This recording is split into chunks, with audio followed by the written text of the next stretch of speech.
வணக்கம். மீண்டும் முத்தியாலகப்பன் ஜோபார்லேருந்து பேசுகிறேங்க. நேற்றோட தலைப்பு மெட்ரிகுலேஷன் வரலாறோட தொடர்ச்சியை இன்றைக்கி கொஞ்சம் பார்ப்போம். ஓகே, இது ஒரு முக்கியமான தேதிங்க. இதை பாருங்கள். அதாவது 7ஆம் தேதி 4வது மாதம் 2018 Dato' Sri Najib Tun Razak announce பண்ணார். 2200 சீட்டு இந்திய மாணவர்களுக்கு கொடுக்கலாம்ட்டு அனௌன்ஸ் பண்ணார். ஓகே, இதுதான் இன்னொரு முக்கியமான யோசிக்க வேண்டிய ஒரு இடம். அதே 7ஆம் தேதி 4வது மாதம் 2018 சாயந்தரத்தில் அன்றைக்கி பார்லிமெண்ட் டிசால்வ் பண்ணிட்டாங்க. அதாவது டிபுபார் கான். அதோட இன்னொரு அர்த்தம்னா அந்த சாயந்தரமே அவர் பிரதமர் இல்லை, மலேசியாவோட பிரதமர் இல்லை. அப்புறம் அதுக்கடுத்து நான் சொன்ன மாதிரி நேற்று சொன்ன மாதிரி 21 நாள் கழித்து இப்போ நம்ம அன்சாலூன், அப்புறம் 11 நாள் கழித்து தேர்தல், அப்புறம் அது அன்றைக்கி தோத்துட்டார். மறுநாள் தோன் பிரதமர் ஆகிட்டார், 7வது பிரதமர். இன்னொரு தகவல், 2024 இப்போ நடந்து முடிஞ்ச 2024 வரைக்கும் தகவல் பிரகாரம் எவ்வளோ நம்ம இந்திய மாணவர்களோட இன்டேக் இந்த வருஷம் தகவல் இல்லை, ஒஃபிஷியல் தகவல் இல்லை. 2025 மட்டும்தான் பார்லிமெண்ட்டில் அதை சொல்லியிருக்காங்க. இதுதான் எக்ஸாக்ட் நம்பர்ன்ட்டு. அதாவது கடைசியாக கிடைச்ச தகவல் பிரகாரம் 1537 1537 சீட்டு பார்லிமெண்ட்டில் சொல்லப்பட்டது நம்ம இந்திய மாணவர்களுக்கு கொடுத்து. அதுக்கு முன்னே உள்ளது எக்ஸாக்டாக யாருக்கும் தெரியல, இதை பற்றி யாரும் பேசுனதில்லை. ஓகே, இந்த நஜீப் கொடுத்தாருன்ட்டு இதை வச்சு கடந்த 8 வருஷத்தை ஓட்டிட்டாங்க. அதுவும் குறிப்பாக சொல்லப்போனால் சில அரசியல்வாதிகள், அப்புறம் அந்த எதிர்கட்சி பக்கத்தில் இருக்க நம்ம மக்களுங்கள், அதாவது அவங்களுக்கு நான் எப்போவும் சொல்லுவேன் ஏஜென்ட் இல்லை புரோக்கர்ன்றாங்க. அவங்க இதை வச்சே தான் நஜீப் கொடுத்தாருன்ட்டு இதை வச்சு தான் அவங்களோட ப்ராடக்டை சேல் பண்ணுறாங்க. ஆனால் இன்னொரு விஷயம் புரிஞ்சுக்குங்க, நஜீப் கொடுத்தார மட்டும் தான் பேசுகிறாங்க. இந்த என்டையர் பிரச்சனைக்கு காரணமே ரூட் காஸே டத்தோஸ்ரீ நஜீப் தான்றது அது யாரும் பேசலை. அதாவது நான் என்ன சொல்ல வரேன்னா, இவருக்கண்டி 1998 இந்த மெட்ரிகுலேஷன் ஒரு விஷயத்தை ஆரம்பிக்கலைனால் இவ்வளோ இழுபறி தேவையில்லை. இந்த மெட்ரிகுலேஷன்னால நம்ம இன்ன வரைக்கும் அந்த ஒரு ஸ்டெடியான நிலைமைக்கே போக முடியல எஜுகேஷன் வைஸ். அதாவது அந்த பிரச்சனை அவர் ஆரம்பிக்காமல் இருந்திருந்தால் நம்ம எப்படி காலகாலமாக ஃபார்ம் 5 முடிஞ்சு லோவர் 6 போய் லோவர் 6 முடிஞ்சு அப்போ 6 போய் அப்புறம் யூனிவர்சிட்டிக்கு போயிருப்போம். எல்லா மாணவர்களும் இதே கான்செப்டில் போயிருப்பாங்க. அதனால் இந்த பிரச்சனையே வந்திருக்காது. அப்போது அதாவது தமிழில் ஒரு விஷயம் சொல்லுவாங்களே, பிள்ளையை கிள்ளி விட்டுறதும் அவர் தான், தொட்டியை ஆட்டி விட்டதும் அவர் தான். ஸோ அந்த மாதிரி நிலைமைக்கு தள்ளப்பட்டுட்டோம். அதான் சொல்ல வரேங்க. அவர் கொடுத்தாருன்றாங்க, ஆனால் அந்த பிரச்சனையை கொடுத்தாரு, அதை யாரும் பார்க்கல. பக்கத்தான இருப்பான் ஜெயிச்ச கையோட 11 மாதம் கழிச்சு, அதாவது கரெக்டாக சொல்லப்போனால் 24ஆம் தேதி 4வது மாதம் 2019 புது அனௌன்ஸ்மெண்ட் பண்ணாங்க. அதாவது பக்கத்தான அரப்பான் அன்னைக்கு தூணோட தலைமையில் இந்த 25,000 சீட்டை 40,000 இன்க்ரீஸ் பண்ணாங்க. புது கணக்கு, புது இன்டேக்கு. ஆனால் அந்த 90% 10% கோட்டா சிஸ்டம் அதை மட்டும் மாற்றலை. ஓகே, அப்போ அதோட அர்த்தம் என்னன்னு கேட்டிங்கன்னா, அந்த 40,000 36,000 பூமிபுத்ராவுக்கு உள்ள சீட், 4,000 சீட்டு நான் பூமிபுத்ரா. அப்போது அநேகமாக 1,500 இந்தியர்களுக்காக இருந்திருக்கும், 2,500 சீனர்களாக இருந்திருக்கும். இதுதான் நினைக்கிறேன். இந்த கணக்கு இப்படி தான் இன்றைக்கி வரைக்கும் போய்கிட்டு இருக்கு. ஓகே, இவ்வளோ தூரம் விலைக்கு சொல்லி வச்சுக்க. இது திருப்பியும் சில பேர் இன்னுமேலும் இருப்பாங்க. அதாவது திருப்பி நஜீப் கொடுத்தாருன்னு திருப்பி ஆரம்பிக்கிறது. இவ்வளோ விலைக்கு சொல்லியாச்சு. பிரச்சனை, அதாவது நஜீப் கொடுத்தாருன்றதும் அவர் தான் அந்த கதையில் இருக்கிறாரு.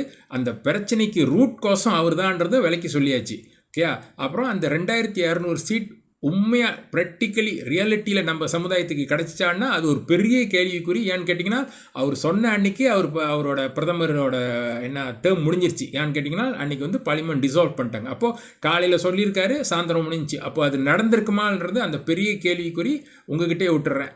அது யாருக்காவது இது எக்ஸாக்ட் தகவல் இருந்தால் ஷேர் பண்ணிக்கோங்க.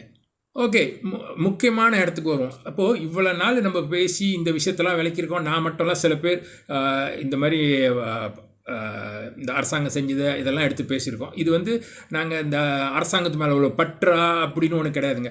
அதாவது இருக்கிறதுலே இதுதான் நம்மளுக்கு இருக்கிற பெஸ்ட் ஆப்ஷன் நம்ம சமுதாயத்துக்கு, அப்படி தான் நாங்கள் பார்க்குறோமே ஒழிஞ்சு இது எங்களுக்கு தனி லாபம், இது ப்ரொமோட் பண்ணால் எங்களுக்கு அதெல்லாம் ஒன்றும் கிடையாதுங்க. இன்னும் நான் என் மாதிரியாலாம் இந்த அரசியலே இல்லைங்க. அதனால் ஒரு பர்சனல் ஏஜெண்டா ஒன்றும் கிடையாது.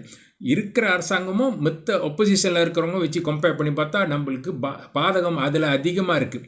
இந்த அரசாங்கத்திலேயாவது நம்ம கொஞ்சம் காலத்தை ஓட்டலாம். திருப்தி இல்லை தான், எந்த அரசாங்கத்துலையும் திருப்தி அடைய போகிறதில்ல. அது இன்றைக்கி இல்லை, இன்னும் 100 வருஷம் இருந்தால் கூட நம்ம குறை கண்டுபிடிச்சிக்கிட்டு தான் இருப்போம்.